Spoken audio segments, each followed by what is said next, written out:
Welcome back. Now Shurikey Gears landed in Malaysia just a few days back, and now with me, which I actually bought, are the Shurikey Gears keycaps and the Shurikey Gears Deskmat. I did not buy the keyboard, and I'll let you know why. Okay, let me start by going through all this. This is the keycaps. It retails at RM199 and it has three colors. This is the Shurikey Hanzo keycap and their model numbers are like 001002 and 003. The colors are corresponding to the keyboards that retail at RM539. Now at that price point, I wouldn't say it's too expensive. I mean, the design is nice, the color is nice, and the choice of switches, they're good. However, I'm the type who like hot swappable keyboards, so that's why I did not order it. And then for the Deskmat, again, just like the keycap sets, they are matching with the colors of the keyboard. Now, with that done, let's proceed with the unboxing of these two so you get to see the contents, and this will be followed by my assembly of the keycaps onto my NJ80 keyboard, which is the one from Keydouse, and then I'll be showing you some stuff, how it sounds and well how my overall setup looks like when placed on the Deskmat.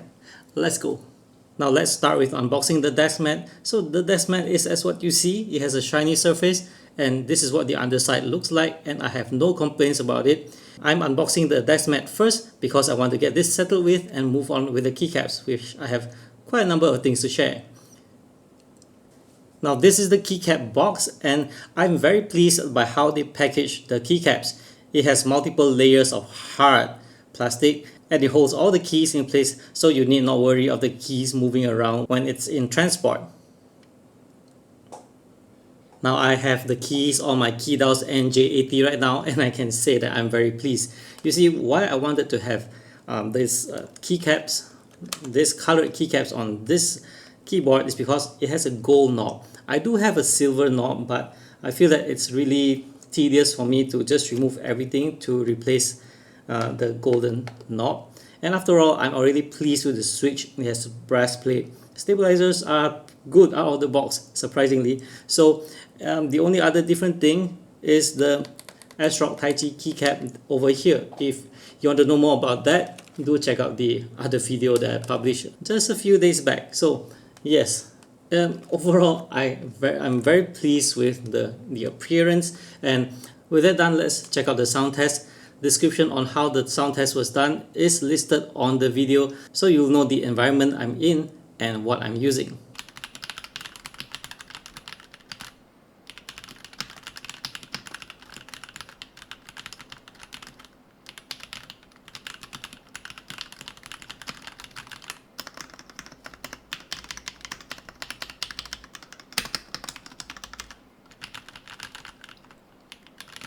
Now, what do I think of this set of keycaps?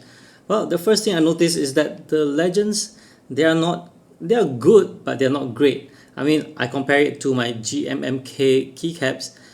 Those legends were good, and if you are the type that's using, say, GMK keycaps, you will know how good are the legends. So this one, it's not up there. After all, it's RM199. That's why I compare it to the GMMK keycap, which is of around the same price range. However, the GMMK keycap is of PBT material. This one is of ABS. Surface wise, it's okay, right? However, the one on my GMMK felt slightly smoother.